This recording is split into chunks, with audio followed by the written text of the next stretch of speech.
CMA India US നമുക്ക് രണ്ടിൻ്റെയും basic differences എന്തൊക്കെയാണെന്ന് നോക്കാം.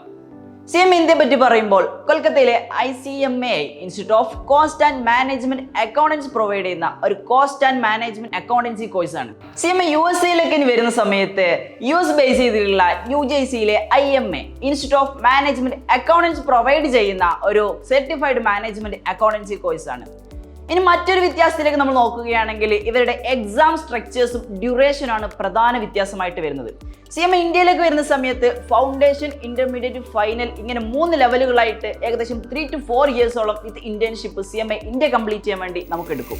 ഇനി CMA USA വരുന്ന സമയത്ത് കോഴ്സ് കംപ്ലീറ്റ് ചെയ്യാൻ ഒരു +2 കഴിഞ്ഞ സ്റ്റുഡൻറ്റിന് 1 വർഷം മതിയെങ്കിലും ഒരു സർട്ടിഫൈഡ് മാനേജ്മെന്റ് അക്കൗണ്ടന്റ് ആകണമെങ്കിൽ ഒരു ഡിഗ്രി +2 ഇയർ വർക്ക് എക്സ്പീരിയൻസ് വേണം. അപ്പോൾ ഡിഗ്രിയുടെയൊക്കെ കൂടെ ചെയ്യാൻ പറ്റുന്ന ഒരു കോഴ്സായിട്ട് നമുക്ക് CMA USA കാണാൻ വേണ്ടി പറ്റും. ഇനി CMA ഇന്ത്യക്ക് രാജ്യത്തിന് പുറത്തും അവസരങ്ങളുണ്ടെങ്കിലും ഒരു ഇന്ത്യൻ കോഴ്സ് ആയതുകൊണ്ട് തന്നെ ഇന്ത്യയിലായിരിക്കും കൂടുതൽ സാധ്യത ഉണ്ടാവുക. സെൽഫ് എംപ്ലോയ്മെന്റും സൈനിങ് പവറും CMA ഇന്ത്യയുടെ ഏറ്റവും വലിയ പ്രത്യേകതയാണ്.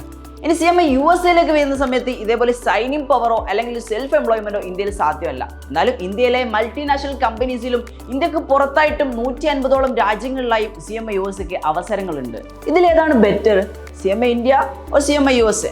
രണ്ട് കോഴ്സിനും അതിൻ്റെതായ റെപ്യൂട്ടേഷനും റെസ്പെക്റ്റും ഓപ്പർച്യൂണിറ്റീസും എല്ലാം ഉണ്ട്. You can choose either one according to your need. അപ്പോൾ കൊമേഴ്സ് പ്രൊഫഷണൽ കോഴ്സുകളുമായി ബന്ധപ്പെട്ടുള്ള കൂടുതൽ വിവരങ്ങൾക്കായി ഡു ഫോളോ IIC ലക്ഷ്യ.